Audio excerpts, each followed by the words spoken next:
नमस्कार मित्रों, कथा निधि चैनल पर आपका बहुत बहुत स्वागत है। हमारी आज की कहानी है एफ बी फ्रेंड, जिसे लिखा है अनजान ने। मेघा को अपना समय बिताने के लिए एक बहुत बढ़िया साधन मिल गया था। उसे फेसबुक पर टाइम स्पेंड करना, समय बिताना बड़ा अच्छा लगता था। लेकिन क्या यह इतना निरापद था? आइए सुनते हैं कहानी फेसबुक में। दोपहर का समय था। मेघा घर में अकेली थी। अजीत और जूही कॉलेज में गए थे, संदीप ऑफिस में, इसलिए मेघा अकेली घर में थी। अकेलापन उसे घर में अकेलापन जैसे उसे काट खाने दौड़ता। काम वाली भी आके चली गई थी। टीवी देख देख के भी वो बोर हो गई। खाना खाने के बाद में इसीलिए थोड़ा देर लेट गई थी। करते करते 4 तो बज गए। वो उठ बैठी। फिर थोड़ी देर चाय वाय बनाया। चाय पी के फिर नाश्ता बनाने की तैयारी में लग गई। उसी समय अजीत और जूही भी कॉलेज से आ गए। पीछे पीछे संदीप भी आ गए। अब जरा मेघा को अच्छा लग रहा था। घर कैसे भरा हुआ लग रहा था। घर में चहल पहल हो गई थी। चाय पीने सब साथ में बैठे थे। संदीप ने अपने बच्चों से जरा जानकारी ली। अजीत, तुम्हारा कॉलेज कैसे चल रहा है? बहुत बढ़िया चल रहा है पापा। और जूही, तुम्हारी 12वीं का क्लास? बहुत बढ़िया। कोचिंग कर रही हूँ पापा मैं, और मेरी पढ़ाई बहुत अच्छी चल रही है। नहीं पापा, जब देखो तब मोबाइल लेके बैठी हुई रहती है। हर समय फेसबुक, इंस्टाग्राम और व्हाट्सएप इसी में मगन रहती है ये। अजीत ने कहा। नहीं पापा नहीं, पूरे समय थोड़ी देखती रहती हूँ मैं वो सब। भैया तो झूठ बोल रहा है आपसे पापा। ओके ओके, सब कुछ करो, लेकिन पढ़ाई की तरफ लापरवाही बिल्कुल नहीं, हाँ। फिर संदीप ने मेघा से कहा कि मेघा, मैं अपने रूम में हूँ, एक फॉरेन क्लाइंट की मीटिंग है, मुझे डिस्टर्ब मत करना, हाँ। अजीत और जूही भी अपने अपने रूम में चले गए।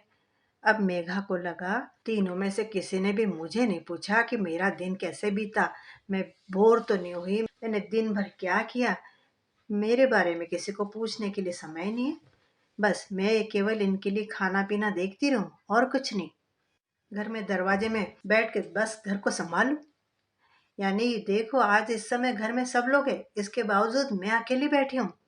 सोच कर मेघा दुखी हो गई। फिर रात के खाना बनाने की तैयारी में लग गई। रात में सब किचन विचन समेट के जब सोने गई, उसने सोचा शायद अब तो संदीप उससे कुछ बात करेगा। जब वो बेडरूम में आई तब तक संदीप को गहरी नींद लग चुकी थी। जाकर वो चुपचाप ही बिस्तर पर पड़ गई। घर में 4 लोग हैं, पर सब अपने अपने उसमें कामों में लगे हुए हैं, अपने अपने काम में बिजी। बस मैं अकेली खाली पड़ी हूँ। बस मैं ही अकेली फालतू हूँ। अपने अकेलेपन पर दुखी होते हुए पता नहीं मेघा को किसी समय नींद लग गई। सुबह होते ही फिर रोज का रूटीन शुरू। दोपहर में फिर मेघा अकेली। बोर होके उसने फिर आज अपनी सहेली विद्या को फोन लगाया। दोनों सहेली ने खूब गप्पे लड़ाई। फिर मेघा बोली, विद्या, मैं तो दिन भर अकेली रहती हूँ, मेरे लिए घर में किसी को टाइम ही नहीं है, इतनी बोर हो जाती हूँ मैं। विद्या बोली, अरे ये कौन सी बड़ी बात है, अकेली कहाँ से? फेसबुक पर अकाउंट बना ले अपना, अपने कॉलेज के सारे फ्रेंड्स वहां पर है। मेघा ने अपनी मजबूरी बताई। नहीं यार, मुझे तो वो फेसबुक वगैरह खोलते ही नहीं आता है। अरे मेघा, उसमें कोई भी मुश्किल नहीं है, और तुम कोई अनपढ़ हो क्या? मोबाइल खोलो, उसके ऊपर फेसबुक खोलो और अपना अकाउंट बना लो, सब जम जाएगा तुम्हें, खोलो तो सही। मेघा को थोड़ा सा उत्साह आ गया। बोले, अच्छा करती हूँ देखकर। ये कह के मेघा ने फोन रख दिया। उसके बाद में अपने फोन पर उसने फेसबुक ऐप खोला, अपना अकाउंट भी खोल लिया। एक बढ़िया सी सेल्फी उसने अपने प्रोफाइल पर लगा दी। वाकई जैसे विद्या ने कहा था, फेसबुक पर तो उसके कॉलेज के बहुत सारे फ्रेंड्स थे। उसने अपने कुछ सहेलियों और मित्रों को फ्रेंड रिक्वेस्ट भेजी। जो लोग उस समय ऑनलाइन थे उन सब ने उसकी रिक्वेस्ट एक्सेप्ट भी कर ली। बहुत सालों के बाद में सब मिले थे। सबकी आपस में खूब बातें हुई। उसके सभी फ्रेंड्स मेघा को कॉम्प्लीमेंट दे रहे थे कि मेघा, तुम तो अभी भी जैसे कॉलेज में दिखती थी वैसी हो, तुम्हें देख के तो लगता भी नहीं कि तुम्हारे बच्चे इतने बड़े हो गए। मेघा को सबकी तरफ से कॉम्प्लीमेंट्स मिले तो उसे बहुत अच्छा लगा, जैसे उसका दिन बन गया। अब फेसबुक पर चैटिंग करते करते शाम हो गई। तब उसने चाय बनाया खुद के लिए और फिर नाश्ता बनाने लग गई। तभी बच्चे और संदीप भी घर आ गए। आज उसे किसी ने उससे बात की नहीं की तो इसका कोई उसे बुरा नहीं लगा, क्योंकि आज अपने आप ही उसका मूड बढ़िया था। अपने दोस्तों के साथ में बात करके उसे बहुत अच्छा लग रहा था। अब उसका रोज का ही टाइम पास हो गया, फेसबुक पे बात करना। उसने अपने कई सारे फोटो फेसबुक पे अपलोड कर दिए। धीरे धीरे उसे हर काम करना आने लग गया। एक फोटो पर उसकी सहेली ने प्रिटी वुमेन, किसी ने गॉर्जियस लिख दिया। उसका अकाउंट तो पब्लिक था, इसलिए सभी लोग उसका फोटो और उसकी पोस्ट देख सकते थे। एक कमेंटर का नाम उसने देखा, लिखा था आशुतोष। वो तो किसी आशुतोष को पहचानती नहीं थी। अब तो उसके फोटो पर रोज ही प्यारी प्यारी कमेंट आ रही थी। मेघा को ये सब बड़ा अच्छा लग रहा था। आखिर अपनी तारीफ किसको नहीं अच्छी लगेगी। दूसरे दिन उस आशुतोष को मेघा ने फ्रेंड रिक्वेस्ट भेजी। वो आशुतोष ऑनलाइन था ही, उसने तुरंत उसकी रिक्वेस्ट एक्सेप्ट कर ली और लिख दिया, thank you Megha ji, welcome. Megha ने भी जवाब दिया, आप तो बड़ी सुंदर है, आपके फोटो कितने अच्छे आते हैं। ओह आशुतोष, थैंक्स। उसके बाद में काफी देर तक उन दोनों के बीच में बातें होती रही। आशुतोष मेघा से 10 वर्ष छोटा था। मेघा अब 45 की थी। आशुतोष दिखने में बड़ा अच्छा लग रहा था। उसने फ्रेंच कट दाढ़ी रखी हुई थी, अच्छी ऊंची कदकाठी वाला दिखाई दे रहा था। वो फेसबुक पर अपने जिम वाले फोटो अधिकतर पोस्ट किया करता था। मेघा भी उसके फोटो पर अच्छे कमेंट देती थी। धीरे धीरे दोनों में खूब दोस्ती हो गई। मेघा अब ज्यादा से ज्यादा फेसबुक पर आशुतोष से बातें करने के लिए तैयार बैठी रहती थी। अब आशुतोष को वो आशु कहने लगी थी। वो भी मेघा कहते कहते मेघा डियर कहने लगा उसको। मेघा को आशुतोष से जिस दिन बात न हो पाती उस दिन उसका मन कहीं न लगता। आशुतोष भी शादीशुदा था और एक बच्ची थी उसकी। एक दिन आशु ने मेघा को प्रपोज कर दिया। बोला, मुझे तुम बहुत प्यारी लगती हो, मैं तुम्हें पसंद करता हूँ, आई लाइक यू मेघा। मेघा ने कहा, नहीं, ऐसे कुछ भी मन में लाना मत, मैं तुमसे काफी बड़ी हूँ। अरे उससे क्या होता है मेघा, प्यार में उम्र का कोई बंधन होता है क्या। नहीं नहीं आशु, मैं तुम्हें अपना केवल दोस्त समझती हूँ, सिंपली फ्रेंड। ओह, फिर मुझसे बात किए बिना तुम रह सकती हो क्या। मेरे फोटो पे वेरी लवली, लवली आशु, किलर लुक, इस तरह की कमेंट्स क्यों देती हो। अरे कमेंट देने से कुछ ऐसा होता है क्या कि प्यार हो गया है। वैसा ही होता है मेघा। ओके, हम लोग 4 दिन आपस में बिल्कुल भी बात नहीं करेंगे, ठीक है। देखते हैं हम आपस में बात किए बिना रह सकते हैं क्या। अगर रह गए तो हम समझेंगे कि हमारे बीच में केवल फ्रेंडशिप है। ठीक है, मेघा ने कहा। उसी समय आशु ऑफलाइन चला गया। रात को मेघा को नींद ही ना आए। बार बार उसे आशु की बात याद आ रही थी। सुबह अपना सब काम निपटा के जब मेघा फेसबुक पर आई तब आशु भी था, लेकिन उन्होंने तय किया हुआ था कि बात करना नहीं, इसीलिए मेघा ने आशु के साथ बात नहीं की। लेकिन मेघा का कहीं मन नहीं लग रहा था, उसका मन व्याकुल होता जा रहा था। उसे तो आशु से बात करने की आदत लग चुकी थी। ऑनलाइन होने के बावजूद भी बात नहीं करना, ये तो एक बड़ी सजा लग रही थी उसे। फिर उसने एक बढ़िया सा अपना फोटो पोस्ट किया, लेकिन आशु ने उस फोटो को देखा भी नहीं। उसके फोटो पर कई लोगों के कमेंट आए, लेकिन आशु ने कोई कमेंट नहीं किए। इस बात का उसे बहुत बुरा लगा। उसे खुद समझ में नहीं आ रहा था कि ये चल क्या रहा है उसके मन का। मन की ऐसी दशा क्यों हो रही है। 2 दिन तो आशु और मेघा ने बात नहीं की। तीसरे दिन मेघा से रहा नहीं गया। उसने आशु को मैसेज कर दिया, आशु, मैं तुमसे बात किए बिना नहीं रह सकती। मुझे भी समझ में आ गया है, मैं भी जान गई हूँ कि मुझे तुम बहुत अच्छे लगते हो। आशु ने तुरंत ही ऑनलाइन कमेंट कर दी, देखा, अब तुम्हें मेरी बात समझ में आ गई। तुम्हें भी मेरी बात सही लग रही है कि नहीं। Yes Ashu, I like you too. उसके बाद दोनों अपनी बातों में खो गए। मेघा हमेशा ही फोन पर रहती थी, इसलिए एक दो बार संदीप ने पूछा भी कि मेघा, आजकल तो तुम पूरे समय मोबाइल में बिजी रहती हो। हाँ, मेरी सहेलियां बातें करती रहती है ना, इसलिए उनको रिप्लाई देना पड़ता है कि नहीं। आशु मेघा से हमेशा प्यार भरी बातें किया करता था। फिर एक दिन उसने कहा, हम मिलते हैं ना मेघा, एक बार मुझे तुम्हें देखना है। फोटो में तुम इतनी सुंदर दिखती हो तो सामने आकर कैसी दिखोगी। जब उसकी ये बात सुनी मेघा ने तो मेघा आशु आगे बोला, मेघा, मैं तुमसे मिलना चाहता हूँ और तुम्हें बहुत प्यार करना चाहता हूँ।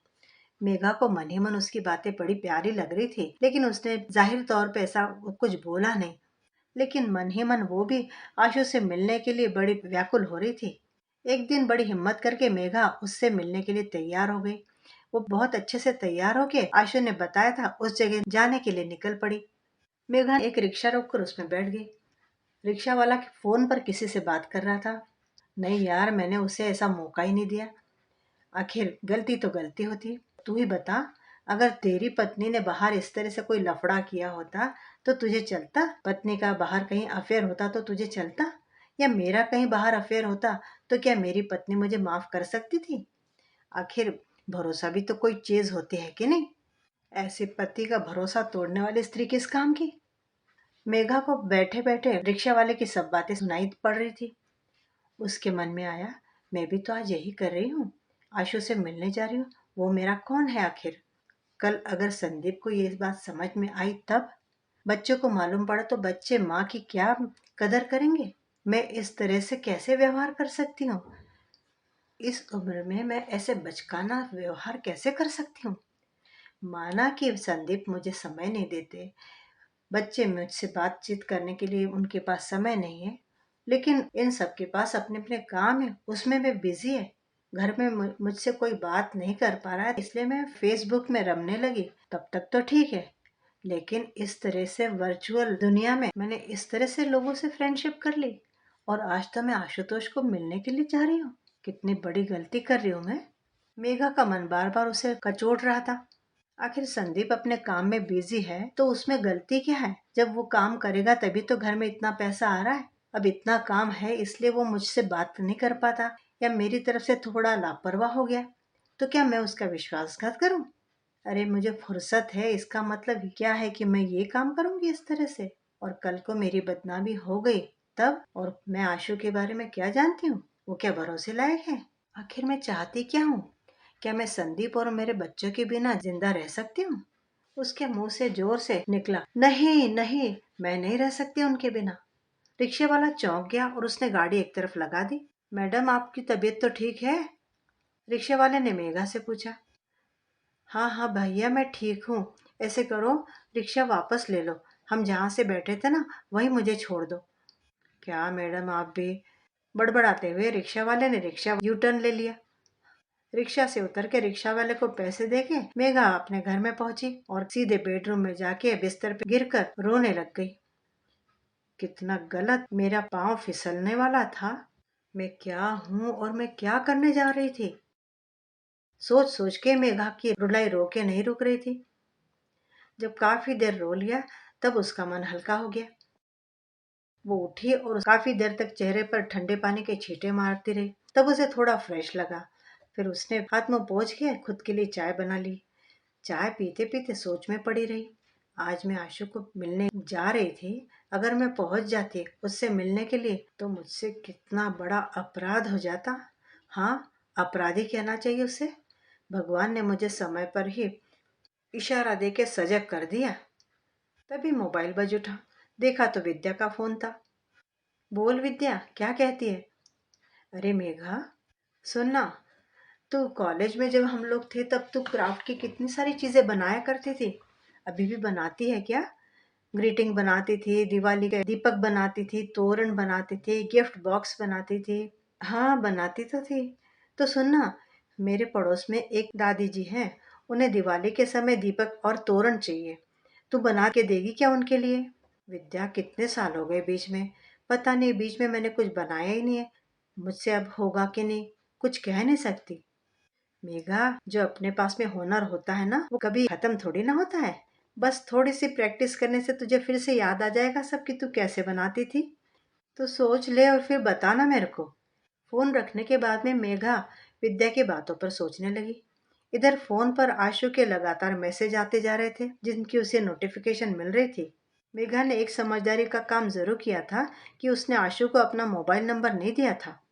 उसने कई बार मांगा भी था उससे मोबाइल नंबर, लेकिन मेघा ने दिया नहीं था। फिर मेघा ने कुछ सोच के मोबाइल पर यूट्यूब ओपन किया और क्राफ्ट वाले वीडियो देखने लग गई। अरे ये तो कितना इजी है, मैं बना सकती हूँ, मैं कर सकती हूँ ये सब। मन ही मन कुछ दृढ़ निश्चय करके मेघा उठी। मैं अपने हुनर को फिर से जिंदा करूंगी। मैं मेरी फुर्सत का समय अपने हुनर को लगाऊंगी। फेसबुक का यूज क्यों, कितनी देर और किस काम में करना, ये मैं ही तय करूंगी। इसके बाद उसने बड़े आत्मविश्वास के साथ में अपने हुनर को नया लुक देने की तैयारी शुरू कर दी। फिर उसने विद्या को फोन लगाया और उसको बताया कि वो दिवाली के दिए और तोरण जरूर बना के देगी। फिर उसने फेसबुक ओपन किया और आशुतोष को ब्लॉक कर दिया। उसके बाद में दिवाली के लिए आकाश कंदील और कुछ सजावटी डेकोरेशन की चीजें ऑर्डर पर तैयार करके दी जाएंगी, ऐसे एक पोस्ट डाल दी। मन ही मन मेघा भगवान को बहुत बहुत धन्यवाद करती जा रही थी कि उसके फिसलते कदम को उसने तुरंत ही संभाल लिया था। इस बात का उसे बड़ा मन ही मन सुकून भी लग रहा था।